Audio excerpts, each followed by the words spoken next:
Untamed is going to be untamed. It's going to be a little crazy. I want to talk to my people. I want to talk to my brothers and sisters. We can have grace and humility in how we interact with other people.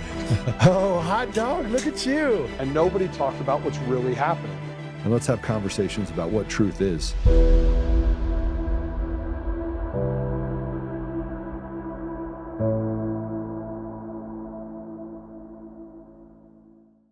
Although it is being used online in a way that is meant to say, screw you, Jew. It is being used in a context very directly to say, I hate Jews, and that's almost an online code word. Christ is king is, I hate the Jew. Is that your view, or why do you say that? Because you see the people who are saying it, and they're saying it in that context. They're saying Jews are horrible, good, like they're attacking Jews, and they end with Christ is king, to make it sound like somehow there's a biblical basis for attacking Jews. Look, Jesus was a Jew. And by the way, the twisted theology that says Jews are Christ killers, and that's been used to justify anti-Semitism, to justify persecution and murder. Look, as I read the Gospels, Jesus went to the cross willingly. He made the choice to go to the cross, and it was not the Jews who killed Jesus. It was me. It was you. Look, Jesus died for our sins because man is fallen, and the wages of sin is death. And Jesus took on the punishment that you deserve and I deserve so that we could be covered in his blood and receive salvation, not through works, not through what we do, but through the gift of God. And so the idea of blaming the Jews, and look, to be clear, the precise people who drove the nails in Jesus' wrists and feet were the Romans. I don't see anyone being angry at the Italians. They happened to be who was in charge of the government at the time that Jesus was crucified, but it was Pontius Pilate who gave the order. And so I will say the phrase, look, Christ is king, and to be honest, that was not a phrase I grew up with in church, and I was thinking about it the other day. You know, we would say things like Jesus loves you, Jesus saves. That tended to be more. Christ is king is a phrase that seems to have originated online, and it's some of kind of the Groyper folks that it almost sort of invokes images of the crusade, that in the name of Jesus we will conquer everyone else in a way that I don't think is right or biblical. Which pitchfork in hand and all of that. Yes. Yes. Last question real quick, if that's okay. Well, please. I don't want to miss the question you asked right before, okay, which is you asked about replacement theology. Oh, yes, please. And this is something Tucker and others are pushing. And this is, look, I think this is a heresy. It is a notion that the promises in the Bible that God makes to Israel are no longer valid. The Jews are no longer God's chosen people. And instead, replacement theology argues that the Christian church has replaced Israel and the Jews as God's chosen people, and all of the promises in the Old Testament are now invalid. So God breaks his promises, apparently. Yeah. And that, I think that is absolutely wrong. If God breaks his promises to the people of Israel, that suggests that God could break his promises to Christians as well. And I don't believe God breaks his promises.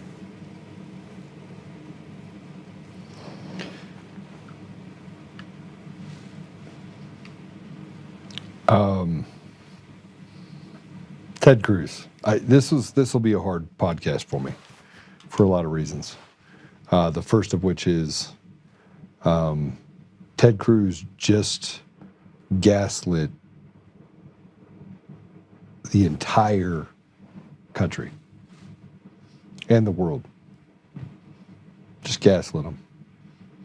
There is no replacement theology. Let me tell you what there is. And we're going to have a show today.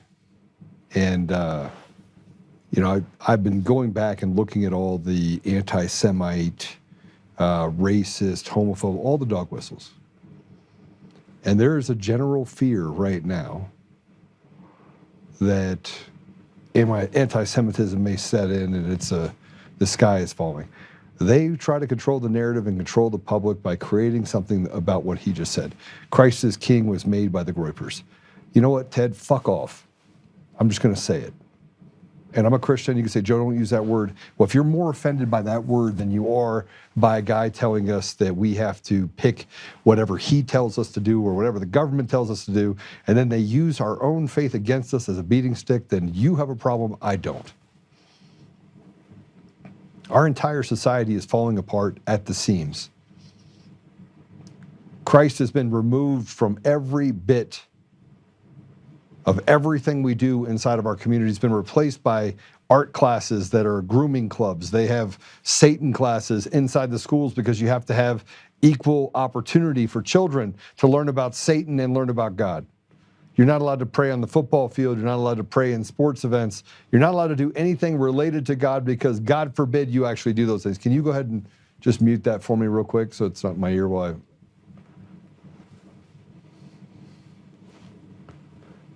Yeah, I don't know what the answer is. I can just tell you this. Last night I woke up at 1 o'clock in the morning and I saw this thing with Ted Cruz and with Tucker Carlson. And so there's a post that I put up. I just want you to see it. This is the post that I put up talking about the panic. When the government tells us what we have to think, and we have Voices of America, they treat us as if we are slaves and stupid. And I will admit there are a lot of stupid people in the world.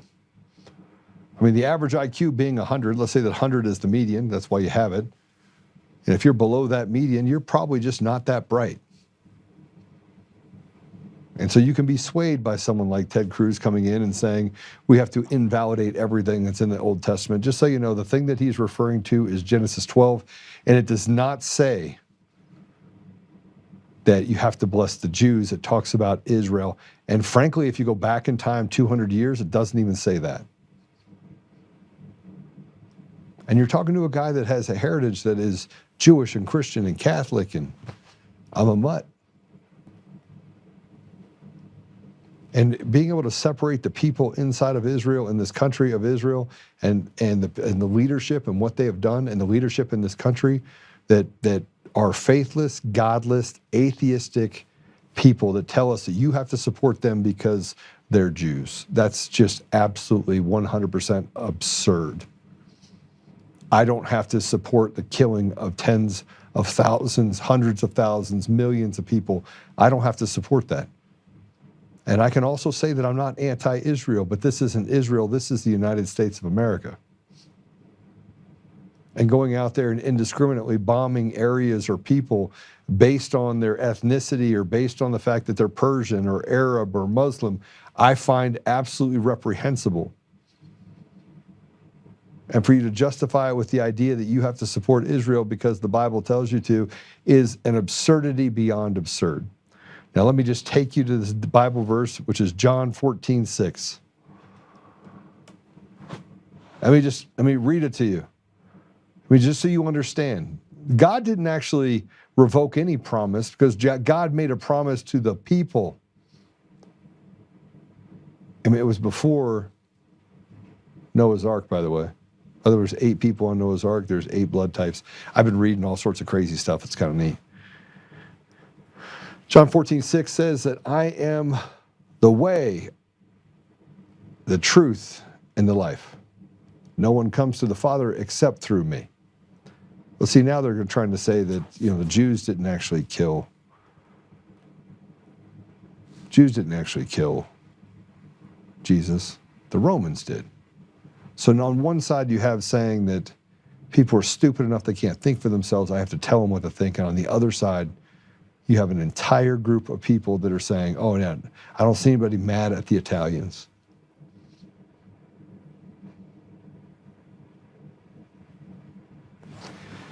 How about we stop bombing the shit out of people? How about we do that? And yeah, I mean, maybe you got your point across, but right now we destroyed all of Gaza. And look, I'm not one of those little freaks that sits in the street either and says, Slava Gaza. But 6.5, 7 hours it took for IDF to actually respond to an incursion then you know that they're in on it. The government was in on it. And it's the same thing we could say about some of the things that have happened, some of the things that have cost Americans their lives in this country or around the world. They knew about it. We are rotted to the core inside of this apparatus of government. And I want to play this for you. This just gives you a little bit more. And by the way, I support President Trump 100%. But if there were serpents that were in the pit, and we had to try to figure out how many serpents, you couldn't tell a head from a tail. Play it. We may not lobby the executive, but as we were talking about, there was a discussion earlier about Congress being representative to the people. Well, the White House has to be responsive to Congress. And so it's working with, at the time, our friends on the Democratic side of the aisle to apply pressure the way that they know how to an administration, as it will be with this administration.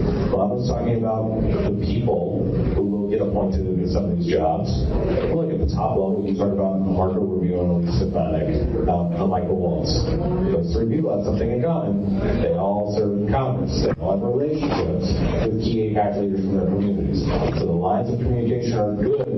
Should there be something questionable or curious that we need access on the conversation to? You never got one of the first candidates I ever met with as an AIPAC professional when my job was to meet with candidates for Congress was a guy named John Ratcliffe. He was challenging a longtime incumbent member of Congress in Dallas. This guy looks like he could win the race. And we go talk to him. He had a good understanding of the issues. And a couple of weeks ago, he took the oath as the CIA director for crying out loud. This is the guy that we had a chance to speak to. So there are a lot, I don't want to call them lifelines, but there are lifelines in there.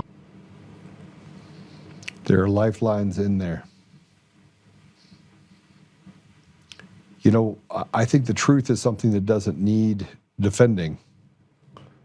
I've certainly never asked anybody to defend me and the things that I've said about Dominion and Eric Coomer and the things that he said on that call. I've never asked anybody to defend me.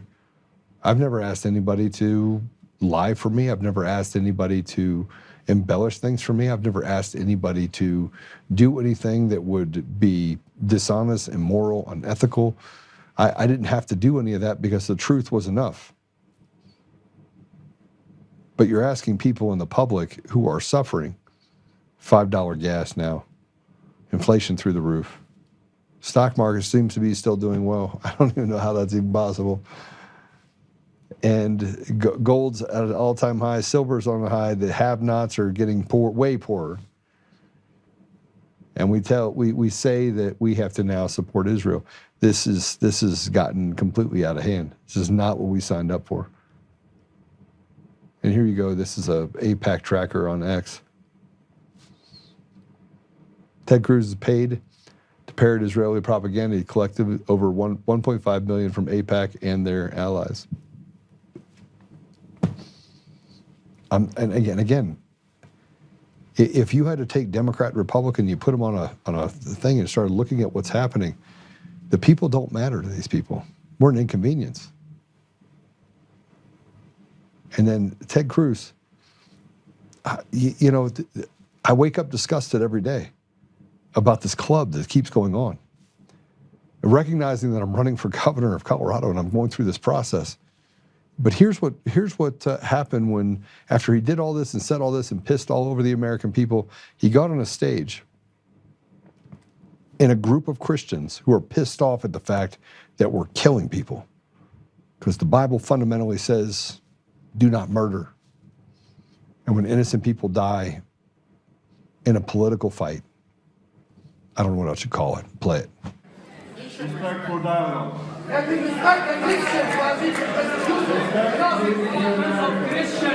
will say this, I am saddened to see that some here, not everyone, but some here, most of us, are so consumed with hate that you cannot address your brother. I will say this. You speak for yourself. If you will not stand with Israel and the Jews, No. then I will not stand with you. Thank you, and God bless you.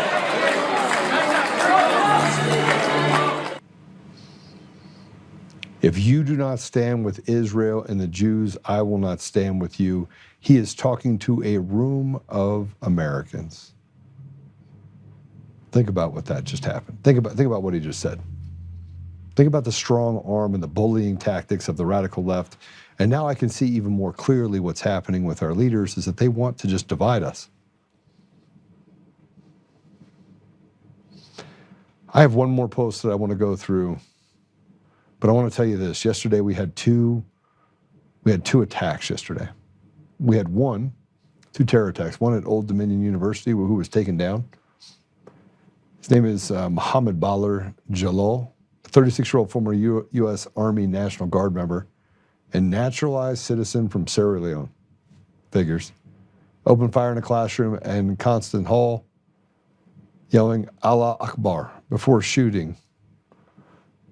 He killed one person and critically injured two others. There was another incident involving a synagogue in Michigan, and the rhetoric online spread like rapid fire.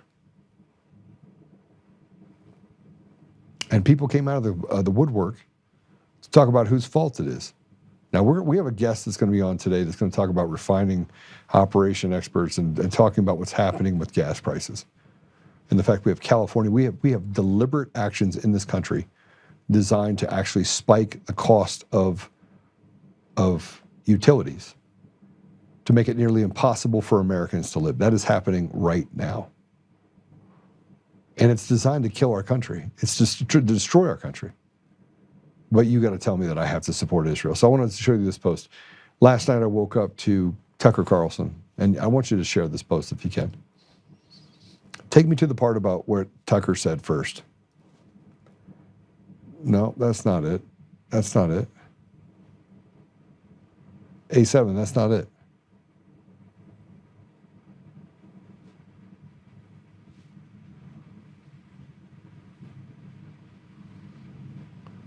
Apologies to my guest. I'll be there in a second. All right, go to the bottom. Go to the bottom if you would, real quick. And let's click on his so you can see Laura Loomer's deal. Keep going. All the way down. Tucker Carlson and Candace Owens both said everyone needs to know where their local Shabbat is. I said their hatred would lead to people shooting up Jews in synagogues. It would likely end up being a Muslim. The Trump administration must start deporting these Islamic savages from our country. We must start holding people accountable for inciting violence. This is very sad. All right, take that down. Put up Tucker Carlson's deal right behind that, please. So let me tell you what savage means, because I want to be very clear on the definition of savages. Savages are people that would hurt people in their community and do real harm, treacherous betrayals to the people in their community. And if you want to talk about savages, let's talk about the synagogue of Satan and those people who have done real harm to the people in Colorado, California, Oregon, Washington, Virginia. And you know what they all have in common? They're all run by people who are faithless zealots, who hide behind a faith that they deserve no hiding from. And that's not anti-Semitic, that's being honest. That's being honest about what is really happening in our country, that we are captured by a fraternity of cartel members that run a crime family, that run amok on us everywhere. And they want to say it's anti-Semitic. It's not. And what Tucker Carlson points out is that you don't get to just lie with impunity, which is what they did. And this is what Laura Loomer said. I rarely read the filth you published. I have never responded to it for the same reason I avoid pornography. It's unhealthy, and I don't want to encourage it.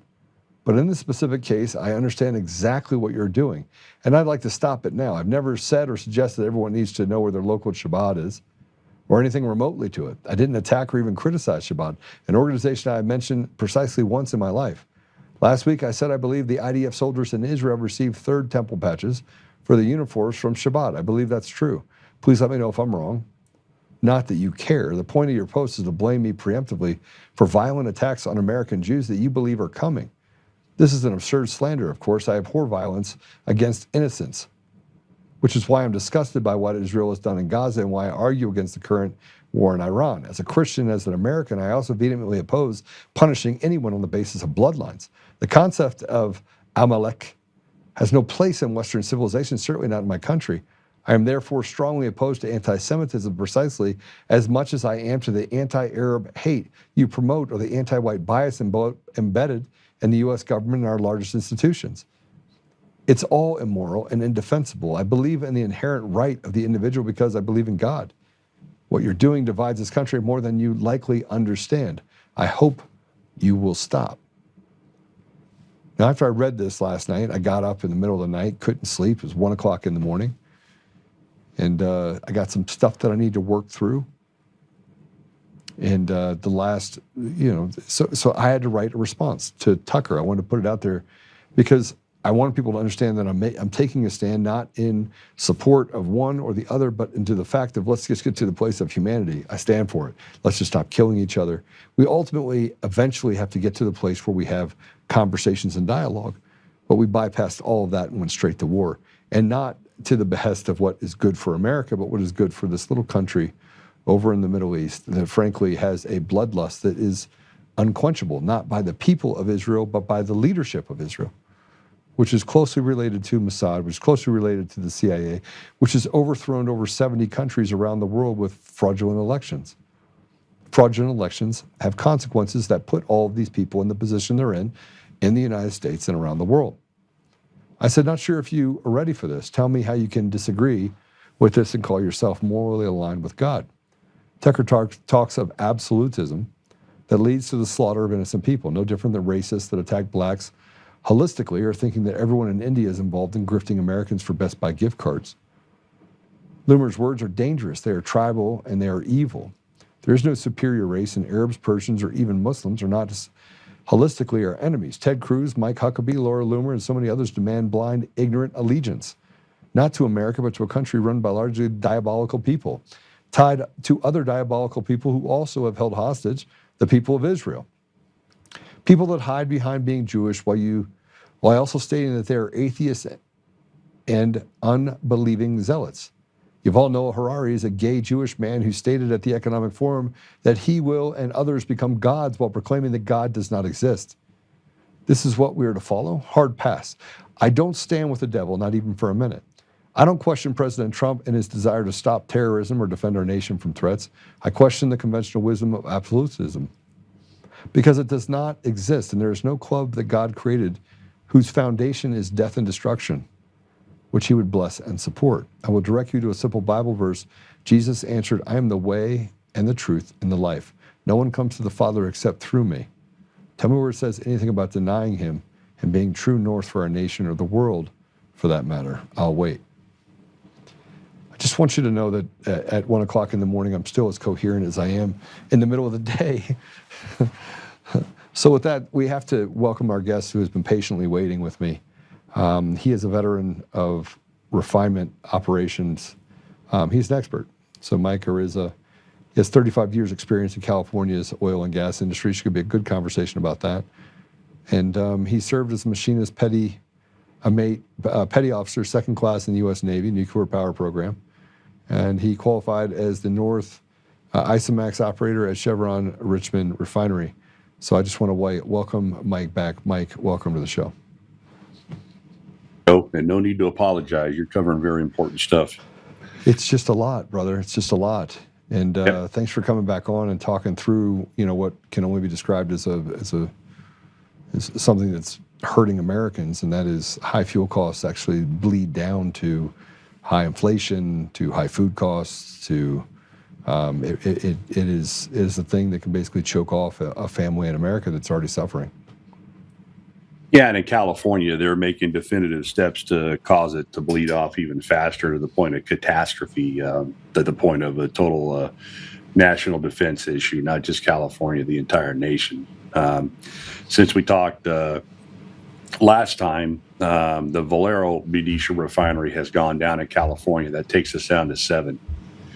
Unlike our media was reporting it went down in April, it's going to go down in April. They actually went down at the end of January, just like we had anticipated, and prices began to spike almost immediately upon Valero's shutdown because the ships that are coming in with this fuel from Asia, Singapore, South Korea, and India, and China, we're buying fuel from China now, the fuel that was coming in, our ability to offload those tankers was at its limit. When Valero shut down, we went past that limit. So before the Iranian war even started, California's prices had already went up almost 90 cents a gallon gasoline. So, with Valero going down, we lost 4.3 million gallons of gasoline and about 1.2 to 1.4 million gallons a day of jet fuel and diesel combined. Since then, I'm not sure if you're aware of the letters that have been dispatched to the Air Resource Board and to the governor. First letter came from Marathon, actually came from PBF and then Chevron. And now Marathon has also dispatched a letter basically telling the state, telling the Air Resource Boards, we need to sit down, we need to talk about this cap and invest. It was cap and trade, now it's cap and invest. These taxes that they're putting on the refineries, and all three corporations are telling the state, we either negotiate this or we're done. It's a no-go. We're already bleeding and hemorrhaging too much money. We've been doing this because of your regulations. PBF even cites the shutdown of Valero and what happened in their letter. They said the cost of this cap and invest goes up 400 to 500% over the next couple of years, pushing it to $200 to $300 million that the refineries in the state are having to pay. But the importers selling us our fuel, they don't have to pay any of this money. So the letters in summary say either we get this changed or we're shutting down or we're leaving. So I think at this point they probably have a letter already drafted. They have to give the state a year's notice. I think they probably have letters drafted, post-dated for June 1st, and they're going to slap them on them. And California is going to be down to one refinery, which won't stay here either. So what's the answer? I mean, federal intervention, immediate federal intervention on the Defense Production Act and the Supremacy Clause of the Constitution. That's the only thing we can do. That's what we've been calling for with myself and Professor Miche and Assemblyman Ellis. We wrote that report and it was published 6 months ago. That last page calls for exactly what we're asking for. Now, they just started doing that with crude oil production, with the Hondo Heritage and Harmony platforms off Santa Barbara. Yeah. But it doesn't do us any good if we have no refineries. You're talking a total loss of jet fuel in the state. The thing is, when Valero went down, we saw at that point with the prices going up, we're at our limit of what the state can import off the ships that are bringing it here. So beyond that, you're going to lose 700,000 barrels a day, actually more than that, of crude oil processing. So instead of importing between 15 and 17 million gallons a day of gasoline, we'll go up to 29, maybe 30 millions of gasoline a day. That is impossible. We can't do it. If you can get it made, which is pretty much impossible, you can't get it offloaded into the state. And that's just talking to gasoline. The jet fuel and the diesel fuel, it's like Chevron, Mr. Waltz was saying, that the Richmond refinery up in Northern California produces 60% of San Francisco airport's jet fuel. And then PBF said our refinery in Martinez produces 40%. Well, that's 100%. That's real simple math. So we'll end up in a situation where there's no jet fuel for any airports, military or otherwise. And then you're going to end up in the situation, on with General Holt. It's a logistics issue. The cities have 3 or 4 days of food on hand. And you won't be able to get food in, let alone get to the store. You won't be able to get food into the grocery store. You won't be able to get food in the state. So all hell's going to break loose. The military, and this is the thing people need to understand, Reno, Nevada, Phoenix, the whole West Coast, and the entire nation, our entire national security is compromised. So how long do you think it takes till all of that settles in? Because I think it's coming. You can see the cracks, the fissures. Well, exactly. That's why I can explain to I'm going to name names, but one of the news correspondents who was interviewing me and said, "You guys keep reporting Valero is going down in April. By the time Valero goes down in April, they're going to have 20 employees down from 480. Today is the day they go off their normal staffing. A lot of people, some people I know, friends, are losing their jobs effective today. And then by the time they keep saying April. Well, by then, a wastewater treating plant, the dock, and a couple of the oil movement tank posts will be staffed. That's it. And the crack started to show when Valero actually shut down on January 31st. That's when they pulled crude oil, and right after that is when prices in the state started to go up because we were at that limit. We were at that infrastructure limit to offload tankers. You could see when I went to pick my wife up from the airport a few weeks ago, you could see tankers just parked out in San Pablo Bay, anchored out there, running their stacks, polluting. You got all these refineries that are polluting that we get the fuel from. But that's where we started to see it, Joe, was we actually started to see it January going into February. I was just watching the prices up here in Northern California jump 20, 30, 40 cents a pop. So that showed right there, we're at the infrastructure limit. Now you're going to shut down every refinery in the state. We can't do it. All hell's going to break loose. Mike, the suffering of the people in this country has reached an all-time frenzy. We know that the banking system is given better rates to certain people based upon their religion. This has been we've been digging into this over the last couple of weeks. I didn't realize that it was so pervasive until recently.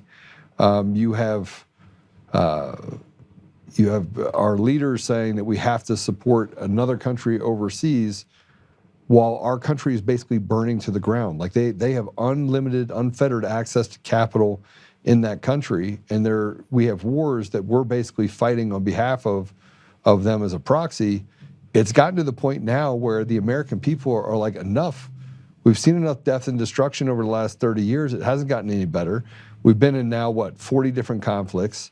We're constantly, creating new enemies and getting involved in Ukraine and all this other stuff, right? And we're walking over the bodies of Americans with replacement theology in our own country to replace Americans with foreigners. Make it make sense to me.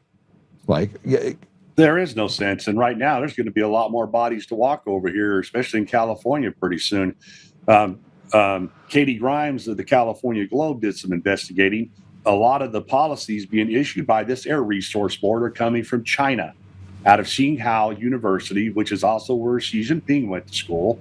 Okay, they're basing a lot of their policies that they're putting on the people, putting on the state, based off of Chinese studies and Chinese reports.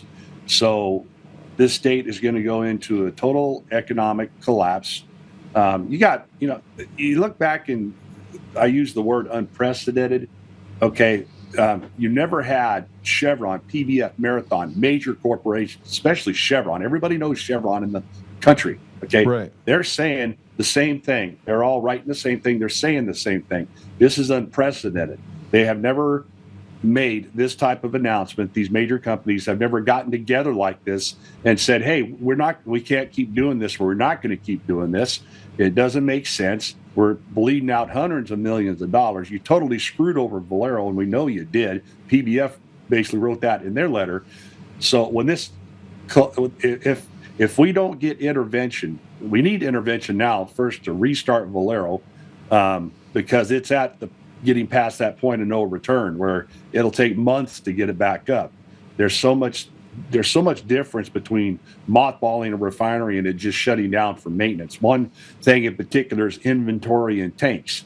The inventory is there in tanks to start these units back up when you're just shutting down for maintenance. $200, $300, $500 million they put into them every turnaround or more. Now these tanks are empty. There's nothing there. There's no crude oils. There's nothing to restart it. All these different catalysts that you have in these units, it's gone. There's nothing there to replace it, refill it, and restart it. And then the biggest factor of all is the qualified personnel that are no longer there to start the refinery back up. I mean, the regular refinery is difficult enough to start back up, but Valero is I call it uniquely complex because it is. Of all the refineries in California, there's few people in the world, and I'm not kidding, Joe, in the world that can restart that damn thing.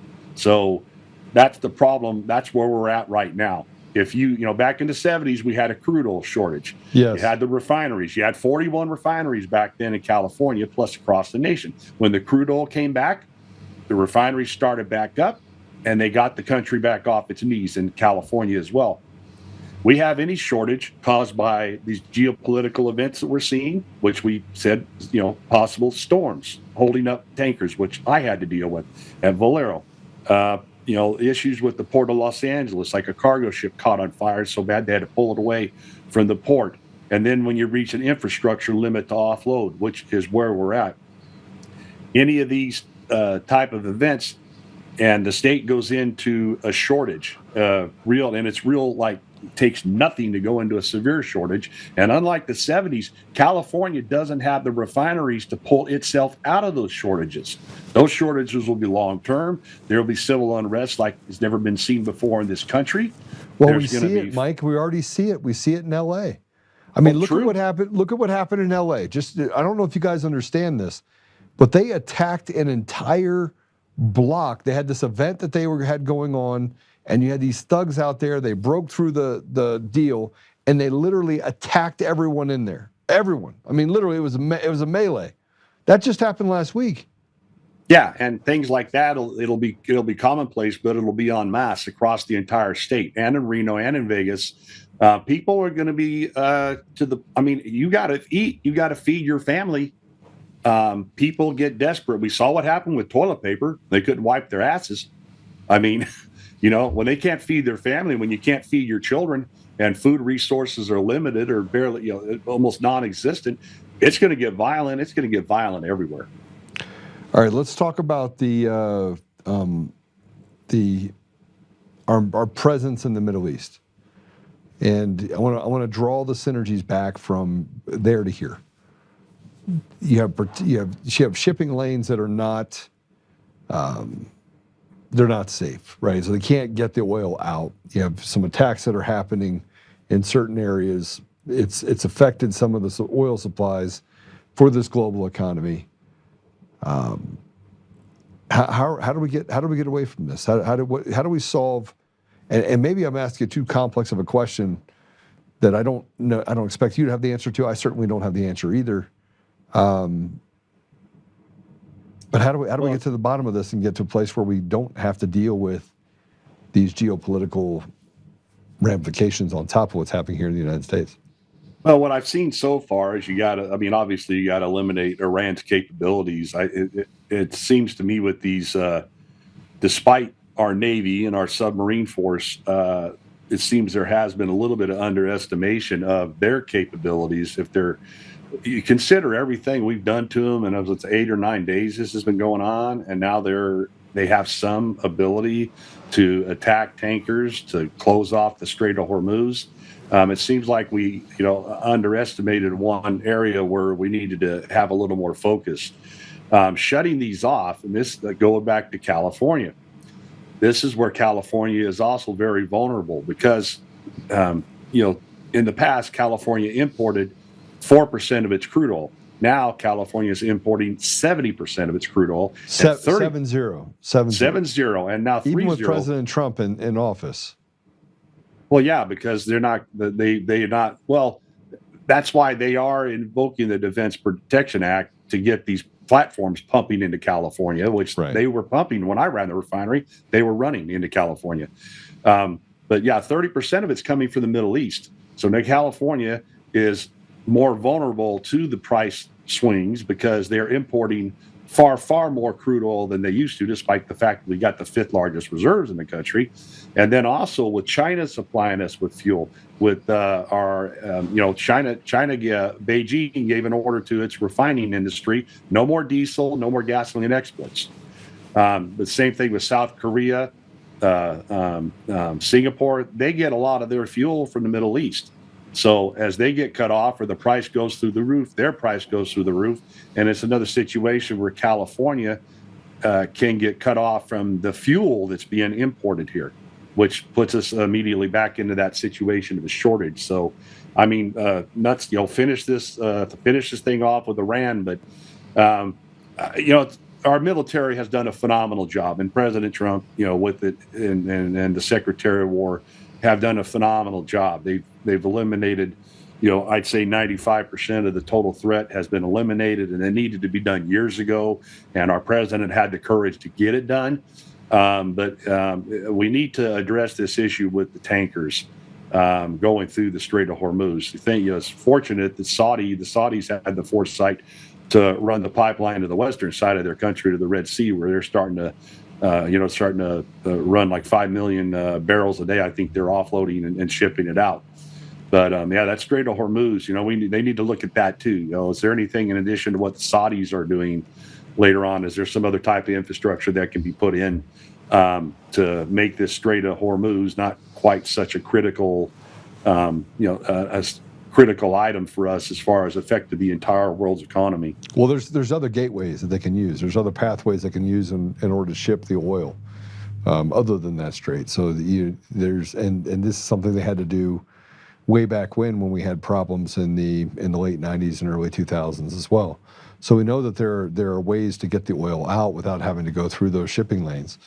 But why haven't they shifted to those environments to date? Why are they waiting so long? Are they, why? I honestly, I don't know. I know what's going on in California. Me and you both know what's going on in California with this governor, and it's starting to happen in Colorado, and it's awesome you're running for that position. Yeah. California should be producing its own oil. They shouldn't be importing anything, or we should be getting some of it from Alaska, which is what the Benicia refinery.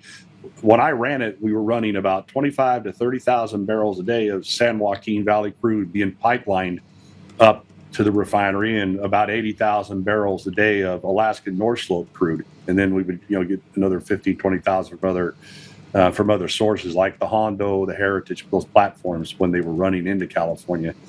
But California has been losing its production of crude oil, losing its refineries. The whole thing's been collapsing. And again, a lot of these decrees that have been put down on the refineries are coming from the Air Board, and they're getting their stuff from studies from China. So, that that says a lot. And I think a lot of this is intentional. A lot of this is planned. So why would they plan? Why would they plan it? I mean, Mike, why would they plan to do this to Americans? I mean, this is a rather desperate situation that's being created for millions of Americans, if not hundreds of millions of Americans.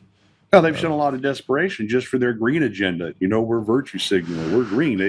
Doesn't matter. All these countries, all these refineries, they pollute. I mean, why would you do it other than you're intentionally doing it? It makes absolutely no sense. None whatsoever. He's always bragging about the fourth largest economy in the world. Well, it's on its way to collapsing right now. Well, and everyone's talking about it. The exodus from California is minus 21. So minus 21. Colorado, by the way, just in comparison, is minus 5.4. And states like Idaho are picking up the largest numbers. Idaho, Montana, South Dakota, and North Dakota, which is odd, and Texas. But Mike, we can only run away from bad policy and terrible people for so long before it collapses and we're having to deal with it across the entire nation. That is the biggest problem with California, is it's going to translate across the nation. And that's what people in the rest of the country need to realize, especially with our military. This is the total, the whole military on the West Coast is compromised. That is a national security threat. That's why we absolutely, under that Defense Production Act. Tell me what that means. Tell me what you mean by our military is compromised on the West Coast. Well, no fuel. You can't get airborne. You can't move jets. The whole Navy, unless it's nuclear, it's running on jet fuel. The days of the old boiler-fired ships are gone. They're all gas turbines, or they're nuclear. So look at what they've done to the Second Amendment rights, or stripping people of their rights and making us sitting ducks. Yes, and the whole West Coast. I mean, God only knows what these countries like China, the CCP, and what they're planning and what they're trying to do. The domination that they're trying to achieve. But the bottom line is right now, like when Valero shut down, they supplied Travis's jet fuel.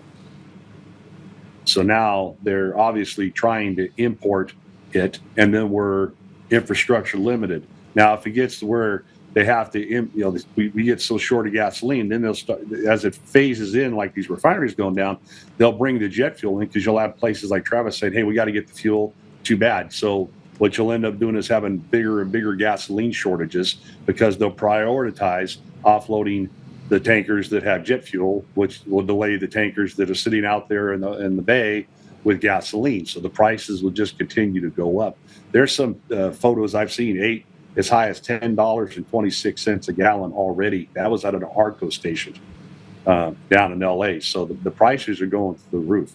And that you pointed out, Joe, how they're killing the folks that can least afford it. And not even that, just folks in middle class, middle income. I mean, you take the Duramax truck, you're looking at $220 to fill the damn thing up. A lot of people don't have that money to keep filling their cars and their trucks up. All right, so tell me, everything you're saying is what everyone's feeling, but I feel like every time when we talk about all these problems, it feels like the sky's falling. It is, right? Okay, but we don't want it to fall, Mike. We got to figure out ways not. We got to figure out ways for it not to fall, Mike. We can't have it fall on our heads. Well, I'll tell you, brother, I'm working as hard as I can on it. You and Tommy and everybody else that's bringing this to their platform and bringing this attention to the people. I mean, I met with Stan and the professor. I took a day of vacation and went down to the state capitol when I saw Valero was shut down, and then was blessed. Actually, I consider it blessed to be hooked up with the assemblyman and the professor. And so then we drafted. You're talking about Assembly Member Ellis and the Professor Mitch. Professor Miche. Okay. Yes, sir. Yeah. I was blessed to hook up with them, and then we drafted that report. And the whole last page of that 10-page report that was published in D.C. spelled out exactly what needs to be done. And I mean, we saw a lot of these things coming. I had no idea back then it would get so bad that 3 major corporations would be dispatching letters to the state saying, if you don't change this, we're pulling every damn refinery we have out of the state. We're done. We're shutting down. Valero took a $1.1 billion loss to shut down. The state pulled them in, I think in early December, end of November maybe, and the state offered them like $220 million or $240 million, where they get that from, who the hell knows. But, they literally offered Valero a bribe. I call it a bribe. And Valero's like, nah, we're done. Thanks anyway. We're out. I think the meeting lasted about like an hour or 2 hours. And Valero headed back and said, no, we're done. We're taking our $1.1 billion loss. We're shutting down. We're leaving. Valero stock went up when they announced the shutdown. And the other thing, the one refinery that's left is Valero in Wilmington. And they've totally wrote off the value of that refinery. Right now, it's scheduled to go into a shutdown, normal turnaround mode in early 2027. They're not going to put $300 or $400 million into that refinery to open it back up. 95% chance they're going to hit the turnaround. They're going to do the bare minimum of what they have to do, and it's not coming back up again. Okay, so let's. I don't even know. I mean, we're at a very strange place with this because we recognize what the problem is. You read a report of what the outcome is going to be. The outcome is nearly essentially a given that you're going to have political unrest and that things inside of the state of California are going to erode very quickly. We saw what happened in Los Angeles just a few days ago, and the rising unrest in some of the poorest communities that already are facing food deserts, opportunity deserts, and education deserts. So are you thinking that we keep being concerned with outside attacks? Do you think they just did this on purpose internally so that we just eat each other? Well, I always thought that was kind of the Communist Manifesto. Let it destroy itself from within. I mean, that's where it's heading, and that's where it's heading. I mean, I can't say it any more explicitly. That is exactly where we're heading. It's in plain sight. We know what the problem is. We know what we have to do to begin to resolve the problem, because right now we're on the precipice. We desperately need President Trump, Secretary of Energy Christopher Wright to talk to him. And this is exactly what the supremacy clause of the Constitution was for. A situation like this. Mike, we can turn this entire country around if we got free and fair elections. And we have people like Senator John Thune, and we have others that are standing up that won't name names, that are betrayers to the American people. These people are absolute traitors, and we have people on our side that stand up and try to play these games as they thirstily run around talking about that they're the talking heads.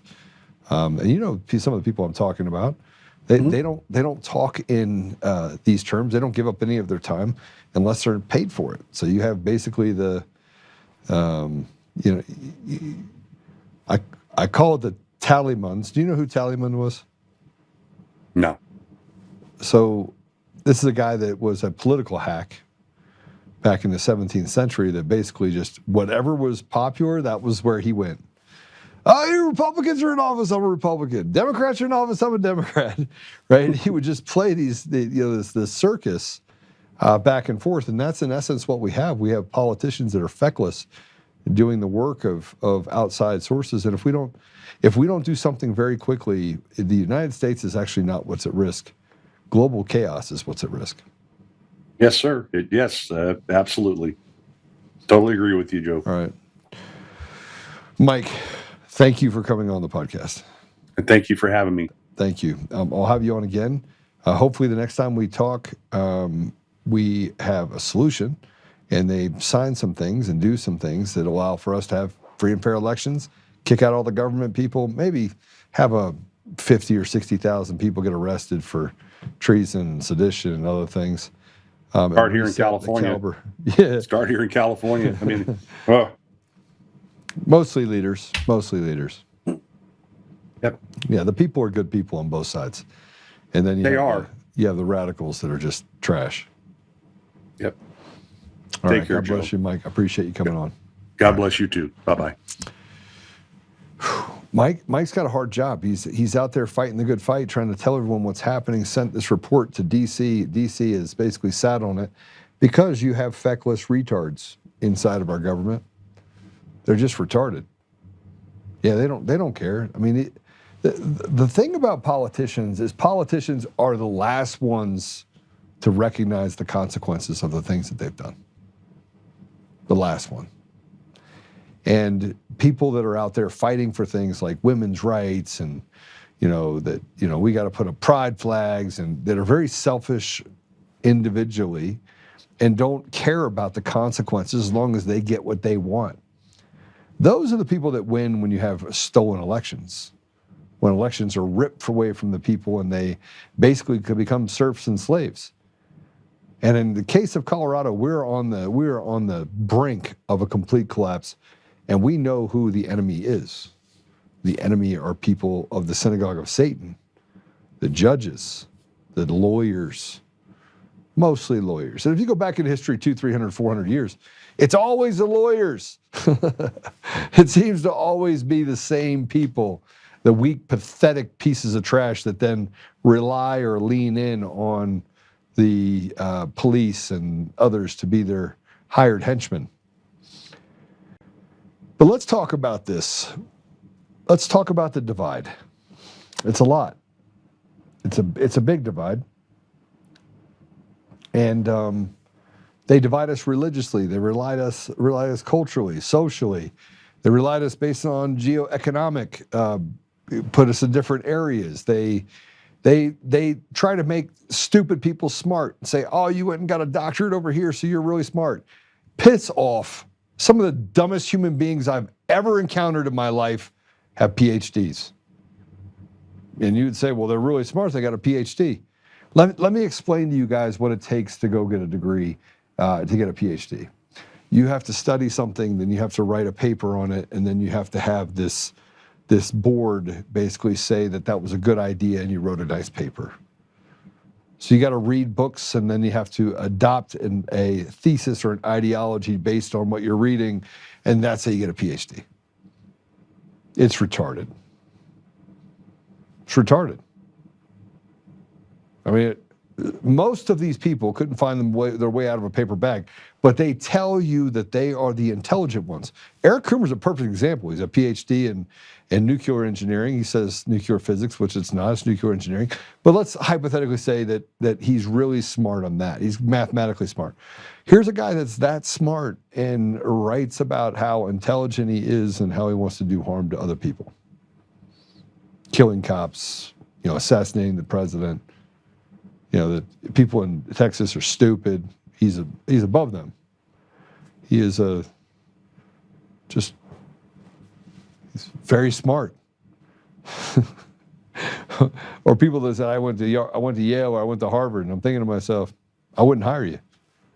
More often than not, when we have people come through here, I will hire someone that does not go to an Ivy League school because, frankly, the books aren't lighter and they don't have less information in them. And I'm more likely to bring someone in who has gone through all of the work in order to be a student and to learn over and over and over again. Now, why is that important? Because this caste system has actually created people that they say are experts. So who are the experts? Who are not the experts? Who is it that we should be relying on or leaning into? It's a caste system in the United States. And in large part, that caste system is the haves and the have-nots. It doesn't mean you have to make a ton of money in order to be a haves. You just got to be deeply connected and be able to do really bad things to be a part of the crime family, or you just have a talent. Haves could be athletes. Haves are 90% of them are not going to get arrested. They're not going to get in trouble if they did something wrong.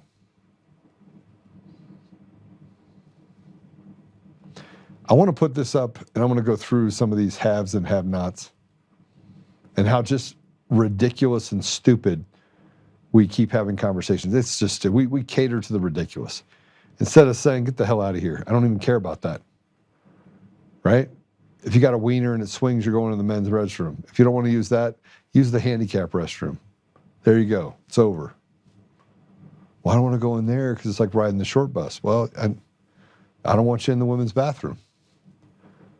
But I want to show you this exchange between a Democrat senator attacking a female athlete to her face for refusing to compete against a biological male.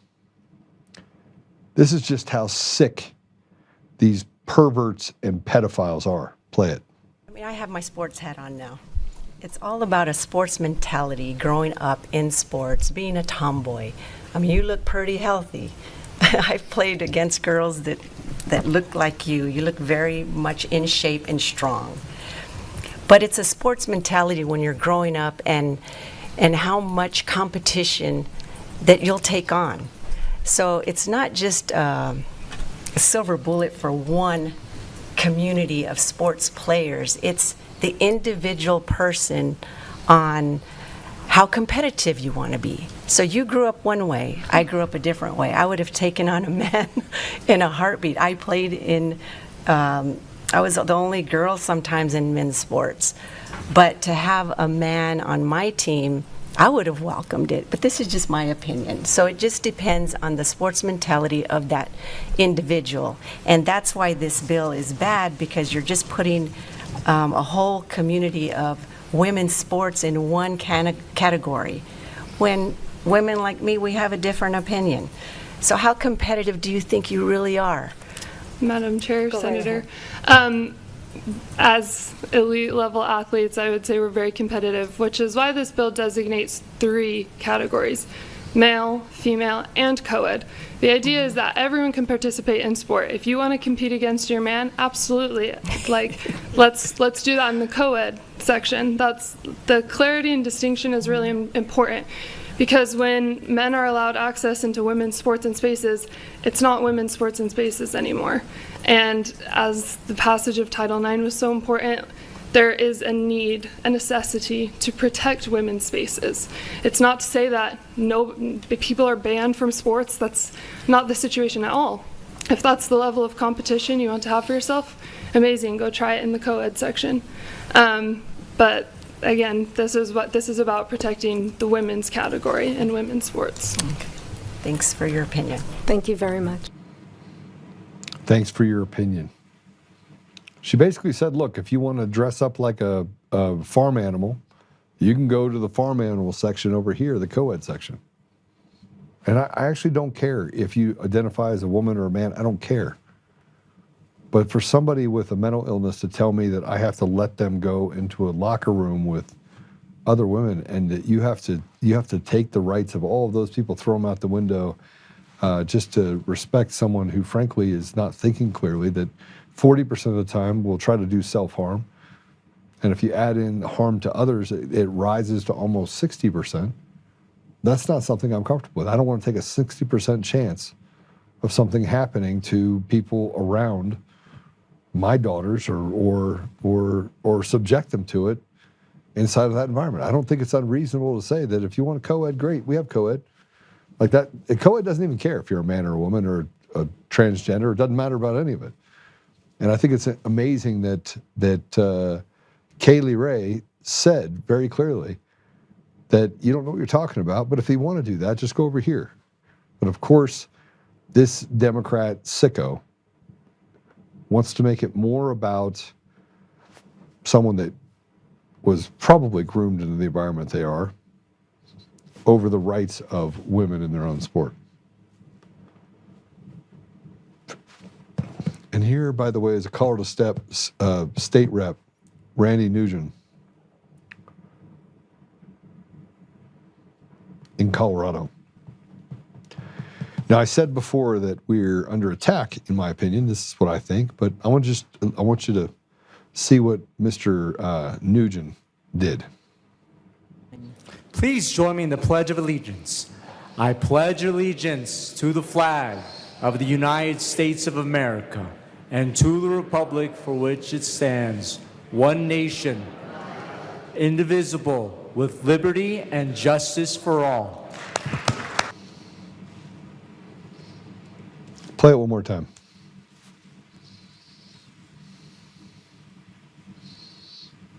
Play it one more time. Please join me in the Pledge of Allegiance. I pledge allegiance to the flag of the United States of America and to the republic for which it stands, one nation, indivisible, with liberty and justice for all. He removed the words "under God" from the pledge. See, the radical left they've already told us what their playbook is. They want to just take from us what's never theirs to take. But this isn't even a Democrat issue. It's not a Democrat or Republican issue. It is a simple issue of taking, rewriting history, telling us that the Bible says that I have to bless wars that kill tens of millions of people. I don't want to do that. In Lexington, Massachusetts,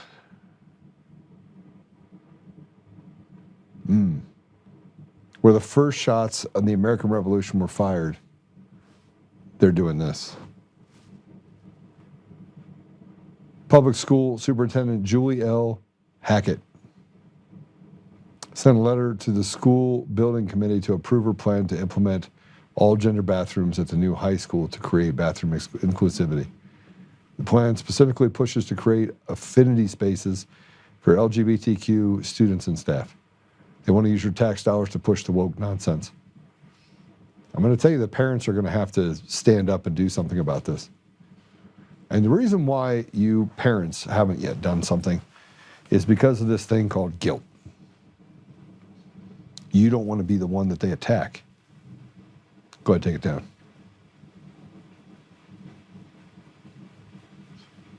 You want radical ideas and people that want to hurt people.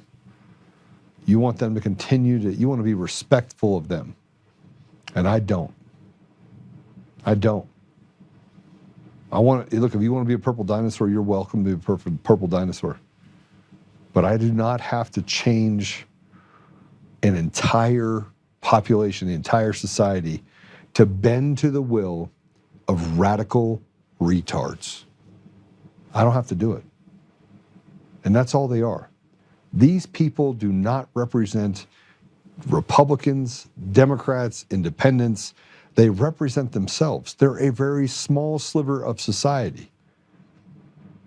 And they use guilt and they use this psychobabble and they capture things with these criminal environments. That's why you have these criminals that are judges, that are sexual deviants, that are over and over again get 39 teachers in 2020 or 2025 get caught in Colorado that are sexually abusing students. I mean, 39. You have a better chance of being shot.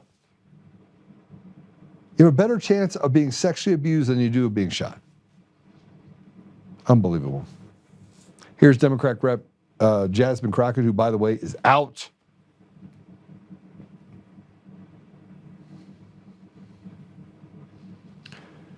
So she said, I'm open to ending taxes on blacks. Many blacks already pay none. Instead, send checks directly. Go ahead and play this. Just this past week, I saw, I don't remember which celebrity, but it was actually a celebrity, and I was like, I don't know that that's not necessarily a bad idea, but I'd have to think through it a lot. One of the things that they propose is black folk not have to pay taxes for a certain amount of time, because then again, that puts money back in your pocket, but at the same time, it may not be as objectionable to some people about actually giving out dollars. But obviously then you start dealing with the different tax brackets and things like that, and that's one of the reasons that, you know, we argue the reparations make sense, because so many black folk, not only do you owe for the labor that was stolen and killed and all the other things, right? But the fact is, like, we end up being so far behind, right? And so it's like, how do you bring forth people? Exactly. And so it's like, if you do the no tax thing for people that are already, say, struggling and aren't really paying taxes in the first place, it doesn't really exactly. They may want those checks like they got during COVID. Exactly.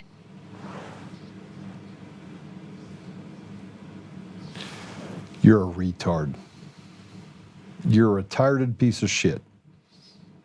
And this is Jasmine Crockett, the person that has done nothing for black people except for change the way she speaks. She never spoke like this before.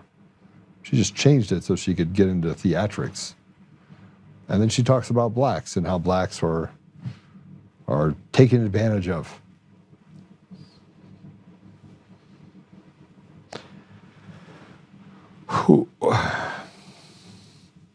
There's so much that I want to say about this. The betrayal of black people by black people is amazing to me. I want to give you some free shit so I can keep you quiet for a little bit, but I'm going to take away opportunity from you. But don't worry about it. We can have this woman up here that Jasmine Crockett, she can speak at you and talk to you in a way that you understand, because God forbid you actually get opportunity yourself. No. We're going to take someone that is highly educated, went to law school. By the way, they're all lawyers. All of these fakers and pretenders like Jasmine Crockett, they're all lawyers. Like I said, if you want to look at the downfall of society, go all the way back to what happened in the Ottoman Empire, what happened in the Roman Empire, what happened in Greece, what happened. I could go through modern examples of what has happened in the world where societies have collapsed, and it all comes back down to judges and lawyers who destroy the very fiber of society. And that's what's happening here. No exception. But this is a person that talked eloquently, was on a show, could speak articulately about a lot of different things. And then all of a sudden now she talks as if she grew up in some inner city, which she did not. But she talks about reparations for black folk. Not black folks, black folk, because you have to make sure that you stay within the grounds where you keep people where they are. God forbid you let people inside of the black community keep their babies. No, you send someone like Jasmine Crockett in there to say, hey, listen, you have a right to abort your babies.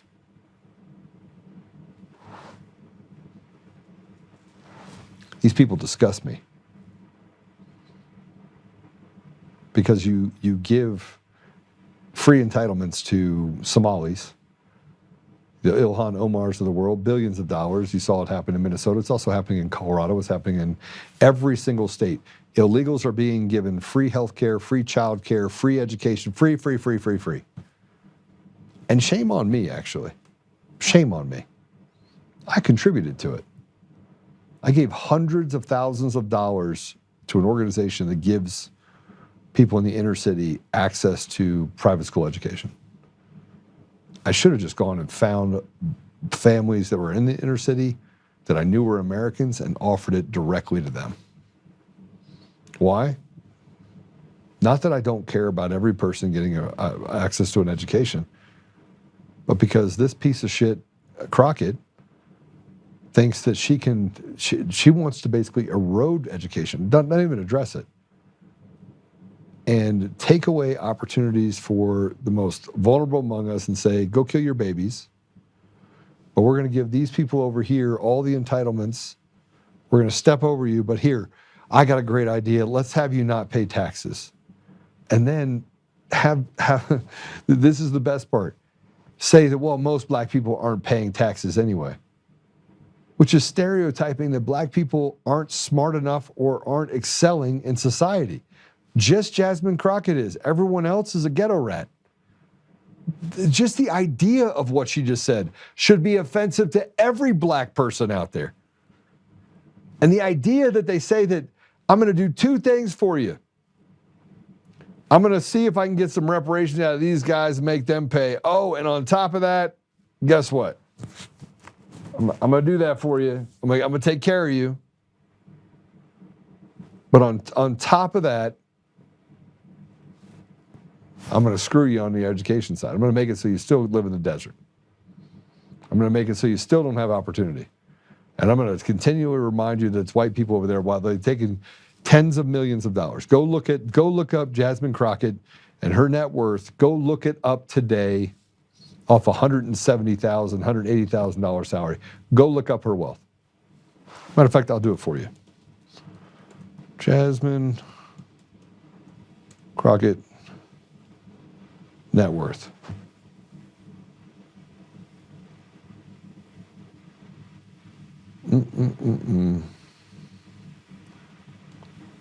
Ready?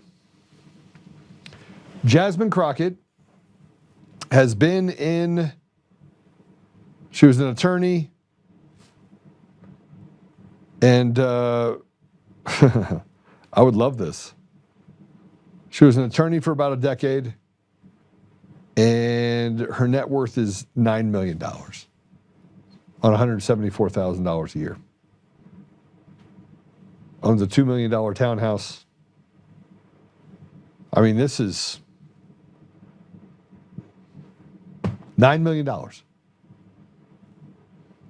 She's been out in the workforce for 15 years. She's worth $9 million. And let's say that her average salary was $250,000 a year. $250,000 a year for 15 years. So and don't take out taxes, don't take out anything else. She's 250. The benefit of the doubt, she made 250 grand right out of school. 250, which is not true. Let's say it is 250 grand. That's $3.75 million. Take out taxes, that's about 45%. 1.7 million. That includes $174,000 salary that she has working in Congress. So you take that out, cut out the taxes, let's say 40%, so you're down to what? 2.4 million, 2.2 million, 2 million? And you got to live. So let's say it's $100,000 a year to live out of that. Let's say it's $60,000 a year to live. How'd she go to be worth $9 million? See, the entire system's a grift. Black people, white people, Hispanic people, we would all love an opportunity to go 15 years and to have a nest egg for $9 million. That'd be great. It's taken me 30 years to get to a place where I was able to do really well. But no, she can do it in just a little bit of time and have all sorts of money. Let's talk about the DOJ and let's talk about all the stuff that happens as a result of stolen elections. Jasmine Crockett is out. Stolen elections are a new thing. There are lots of bad things happening all over the country. Colorado is broken in every possible way, but it's not the only state that's broken. You have Washington State that just enacted a 9.9% tax on anyone that makes over $1 million. Howard Schultz, the founder of Starbucks, says, I'm leaving and I'm going to Florida. Everyone's going to Florida. Everyone's going to Florida. So where does that leave the states like Washington, or they'll just change their designation as far as where their residency is. But what does that leave the people that are stuck in those environments, that are held as slaves, where they just keep taking more and more money from the people, where the government has grown so big that more and more people, was it like 40% or 50% of the people are on Medicaid or Medicare? I mean, it's really bad. and the care that we do get in the United States is near substandard, almost broken to the point where you can't. I'm going through a surgery right now, and I feel like it's ration care. It's been going on now for 15 months. But the DOJ, and I want to bring it back to the symptoms. These are all symptoms of the problem where you have retards that get put into positions of power at every level of government. And they can pick it with the machines, mail-in ballots. They can pick winners and losers, and they can change the outcome of any election from town council all the way up, and they can pick and choose which ones they take. Here's the DOJ probe uncovers tens of thousands of non-citizen on voter rolls, dozens of illegal aliens cast ballots. This was just a probe, and this is just a segment that they were able to get into. The segment. And then you got this guy, Garrett Archer. He pipes in. Non-citizens registering to vote is extremely rare. The risk-reward ratio is beyond bad. So Garrett Archer tells us it doesn't happen. So I had to respond. Again, I was up at 1 o'clock in the morning. I had to do it. Let's put it up. Liar. You actually have no idea. You speak in superlatives and conjecture. You make it up as you go along. Your words are empty. You have nothing except your empty words and a pinky swear to back up your claims. You're the example of a weak simpleton traitor. There are many like you, the Talleyrand cowards, who sway with evil because you are desperate for belongings, thirsty for power, and too stupid to know where the system of evil will most certainly eat you as well. I mean, what I'm basically saying is this. They can say whatever they want. Safest, most secure election in U.S. history. Matt Crane in Colorado says, the gold standard. We have the gold standard. You have Jenna Griswold, the gold standard. Well, they hide information from the federal government and say you're not allowed to see our voter rolls. One of 25 states, all of which are tied into the ERIC system. This is the same woman that posted the passwords online while claiming that Tina Peters did all of these wrong things. You have a appeals court decision that's coming out very shortly about Tina Peters. And it's going to show you the institutional rot that we have inside of our state yet again. It never changes. It never changes until we decide to change it. So I hope you guys have a great weekend. Look, there's lots of things that are getting ready to happen. I think President Trump is going to have to pull the lever for the Insurrection Act. I think we're going to have to go into a state of emergency. We're going to have an executive order that they know is out there right now that says they're going to ban machines. The SAVE Act will ultimately either pass or it won't pass, but the people in this country have had enough. Democrat, Republican, Independents, I'm talking to all of you. I can tell you right now, you don't have an appetite for it. You don't have an appetite for what they've done to your city. You don't have an appetite with what they've taken from your pocket. Imagine if I gave you back 40% of your income. I've thought about having conversations with everyone at every one of our companies and saying, listen, I'm no longer going to collect taxes for the government. I'm going to give you all of your pay. And I keep thinking if they would go, yeah, I'd love that. I would love that. Imagine if a person that makes $60, $70, $80, $90, $100,000 a year, that instead of actually giving them, $2,500 every 2 weeks, they get to keep $5,000 every 2 weeks. What would it change for a person's life? Imagine what it would change in your life if the people that you worked for, you're like, yeah, no, don't take out any taxes. I'm not paying taxes. Imagine, I believe that's where it all starts, by the way. You want to stop, just keep your money. Just keep it. Force the company to make you a 1099 contractor and keep your money.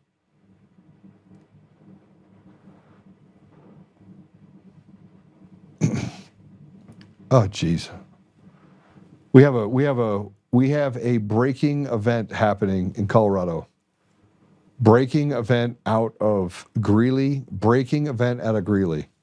Greeley Evans High School District 6, police are actively searching for staff member Brenda Meza, 34, for sexual abuse of a child.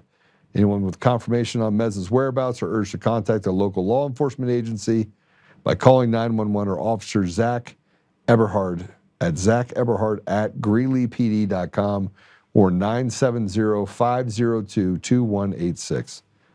And here we have another one. We have another one. Let's go sexually abuse another child. That, I think, marks number 13. Am I right on that? Number 13 for the year so far? It's 13 or 14 this year. It was 39 last year in Colorado. Over 50 in the last 15 months. Sexually abused a child in the state of Colorado. 50. It used to be 1, 2. Now it's 50. 50. All right. Whew. All right, guys, make sure you stay prayed up. A lot of cool things are going to be happening. Okay, ready? Let's pray it out. All right, Father God, thank you for Mike coming on. Thank you for all the information we were able to push out today to all these great warriors. Father, we ask you that you will reinstill a sense of lightness to who are, lift the burdens so that we can actually get in and work the problems that we see before us. Help us to have courage, to have faith, to activate ourselves in that faith, to serve those in our community. Father, we know that it's not a Democrat or Republican issue. We know that it's an issue between good and evil. Help us that we may find our tribe of people that can set aside all the division and stand on the right side of history and stand on the right side of that line between good and evil. Father, we also recognize that our leaders are flawed and that we should pray for them. So I'm praying, Father, that they will come to their senses and do the right by their people and stop this betrayal, which happens over and over and over again. We ask you, Father, to bless President Trump in his current role as a president and commander-in-chief of our country, and help us to get to a place where we can not stand for others, but we can stand for you. Help us that we can separate the evil from good people and not put everybody in one basket. But also, Father, our leaders they're betraying us. They are deceiving us. They're using propaganda to try and run us through this environment where we have to stand up and blindly show allegiance to those we should never blindly show allegiance to. We know that the only allegiance we should have, Father, is to you. So help us that we may honor that, and we may help each other come together to say, we don't need any more wars. What we need is peace, and what we need is accountability, and what we need is a cleansing of our country, community by community, state by state, across the entire nation, that we can get rid of these evil doers that have taken from the people what was never theirs to take. Help us, Father, that as we act, that we may honor you. And I say these things in Jesus' name. Amen. All right, I'll see you guys on Monday. And I got a really big, exciting thing for the people of Colorado. They have the county assemblies next Saturday. It's going to be, you're not going to believe what's happening. I hope you guys all go to the county assemblies. Sign up to be delegates if you're in Colorado. And share us. Apple Podcasts, Google Podcasts, Spotify, Pandora, iHeartRadio, TuneIn, and more. Yeah, go ahead and leave us a comment. Give us a thumbs up. Do all the fun stuff. And I just really appreciate you guys for sending me the comments that you've been able to send me. So God bless you all. See you soon.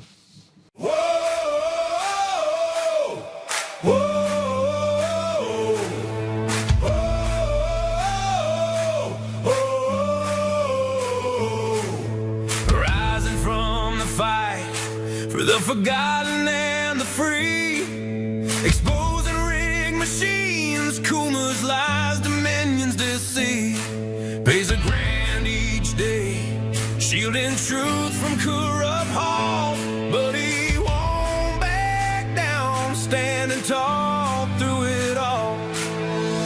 Argentina Peters break the chains that bind her tight, hand count votes and one day bring the fraud to light. No more mailing scams, no machines to steal the night. Restore the people's voice, make Colorado right.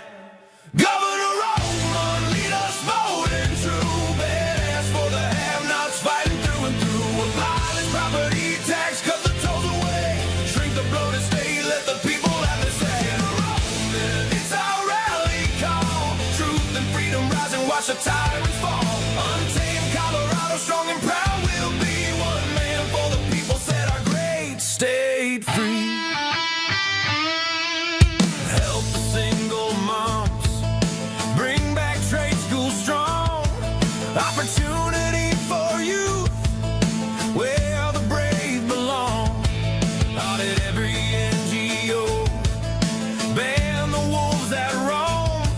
Reclaim our stolen land, bring the power home.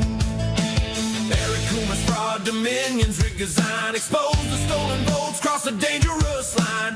No more victimhood, no chains on you and me. He's running for governor for real liberty. Smash the fraud machine, pardon heroes jailed for the have-nots. Rising truth will never fail. One warrior defies the corrupt elite.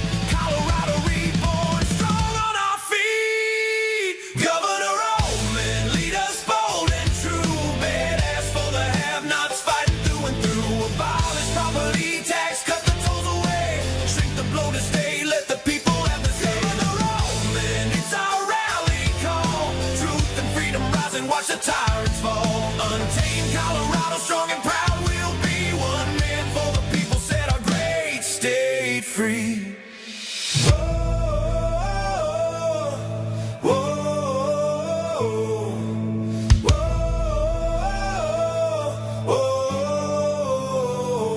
Governor Oltmann, lead us bold and true.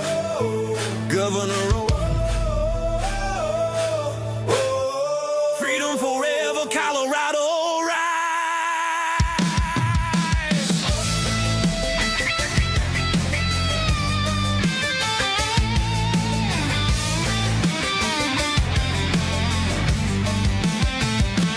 Governor Oltmann, Governor Oltmann, Governor Oltmann, Governor Oltmann, Governor Oltmann, Governor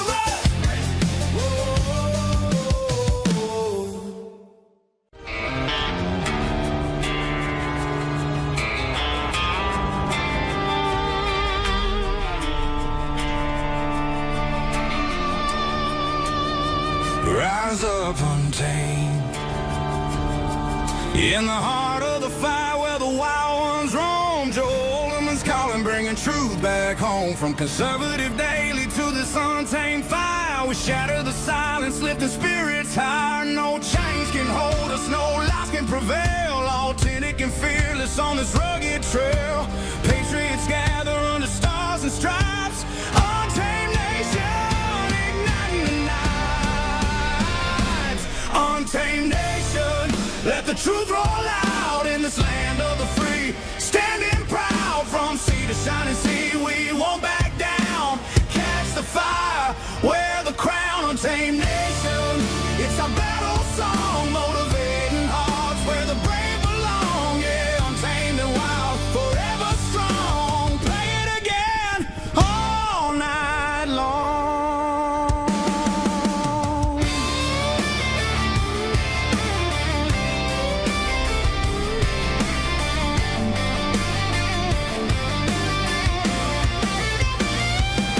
Break the mold, chase the real. No more games, time to heal. Joe's voice leads the untamed crew. Truth matters through and through.